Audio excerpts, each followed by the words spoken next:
5 everyday habits na sigurado akong nahihirapan kang labanan at it is making you poorer than ever. Yung nasa harap mo na yung mga red flags pero hindi mo pa rin pinapansin. You would hate me to say this pero it's time to break them.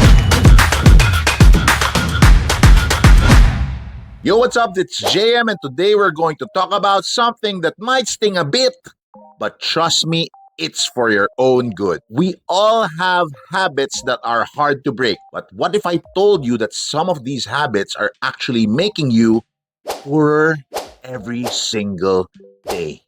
Yes, mga simpleng bagay lang na ginagawa mo araw-araw, pero malaki ang impact nila sa wallet mo. Ouch no, medyo na-imagine mo na. Let's get into it, and by the end of this video, you'll know exactly what to do to stop sabotaging your own financial future. Let's start with instant gratification. Sino sa inyo ang bigla nagkakaroon ng financial blessing like a bonus? Or meron kang biglang nakuhang extra cash na bigay ng magulang mo? Tapos unang iniisip mo is paano mo ire-reward yung sarili mo. Pero syempre, damay pati kaibigan, kapamilya, at kaparangay, di ba? Oh my God! Wow! Pero ito ang kailangan mong gawin, assess muna. Pasok ba sa budget ang pag-celebrate? Kung kailangan talaga mag-celebrate, hindi naman kailangan magarbo or expensive, di ba? Huwag magpapadala sa peer pressure. Peer pressure. Dahil meron ka lang extra funds. Set aside agad ang dapat mong ipunin at kung may sobra pa, yun ang pwede mong ipang-enjoy. Konting disiplina lang. And I promise you, this will make a huge difference in your own financial life. Next up, impulse buying. Alam mo yung feeling na pumunta ka sa mall or nag-online shopping ka. Tapos nakita mo itong item na akala mo kailangan mo. Yan ang dahilan kung bakit meron tayong shopping list para sundin. But seriously, if may makita kang kailangan na kailangan, double check first. If may enough budget ba to cover it. Wala namang masama sa mga paghintay or maybe pag-delay lang ng konti, di ba? Kung wala sa budget, pwede naman sa next shopping day na lang. Trust me, hindi mawawala yan. Konting patience lang, sis. Ito pa. Check out is life. Alam nyo ba yun? Yung feeling na kakasurvive mo lang ng 8-8, 9-9 sale, 10-10 sale, tapos mayroon naman 11-11 sale. Love na! At dahil may free shipping or konting discount, check out na naman ang gagawin natin. Pero question is, ilang cut-off na ba ang na-trade-off mo para sa mga bagay na baka hindi mo naman gagamitin ulit? Maybe you're just like me, medyo hoarder, bili-bili, tapos di naman wala, nandun lang sa gilid. Plan out your online shopping, match your income with your expenses.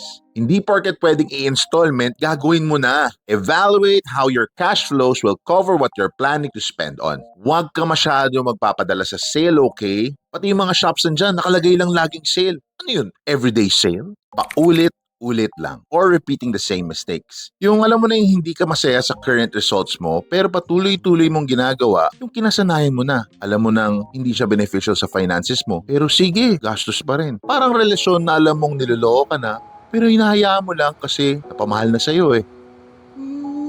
But seriously, whenever I want something to change financially, I always do something differently. So assess mo ngayon, are you doing something that's not according to what you want to happen in your life? Either I reach out to those who've done it or those who've done it better than me and do what they did. Or maybe I'll tweak and try something different altogether. Basta ang importante dyan, huwag kang ma-stuck sa hindi nag-work para sa'yo. Kung hindi gumagana ang budgeting, try a different method. Pwede ka naman mag-spreadsheet.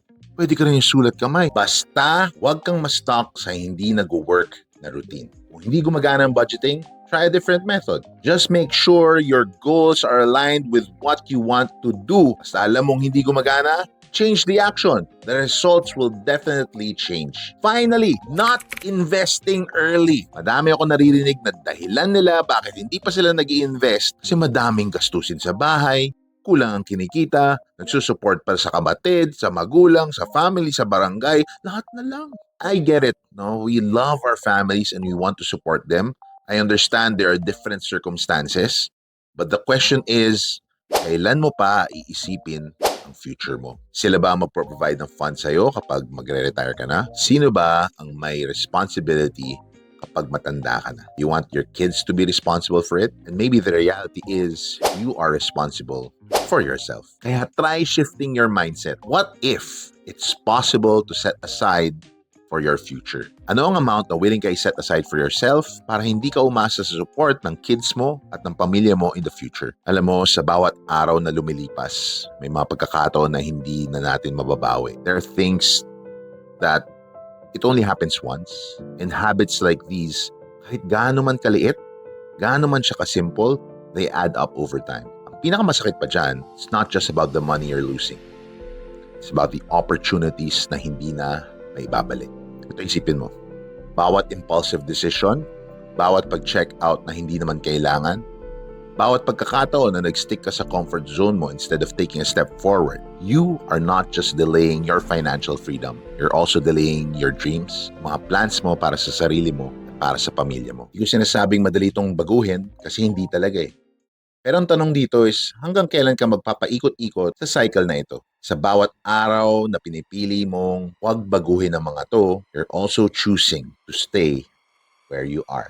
Stuck, frustrated, and far from the life you truly want. Kailangan natin tanungin ang sarili natin, am I willing to sacrifice my long-term happiness and security for short-term comfort?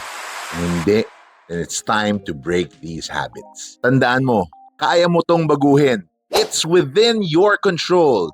And once you start making these small changes, mararamdaman mo yung malaking impact sa buhay mo. Breaking these habits isn't easy, I know. But remember, financial success isn't about how much money you make. It's about how much money you keep and how well you manage it. So kung may habit ka sa mga nabanggit ko, it's time to break them. Start small, be consistent, and you'll see the difference in no time. Thanks for watching. Ano sa mga habits na to ang pinaka nakarelate ka? Share your thoughts in the comment section below. Let's help each other out. And of course, don't forget to like, share, and subscribe, and hit that notification bell for more tips on building wealth. See you in the next video.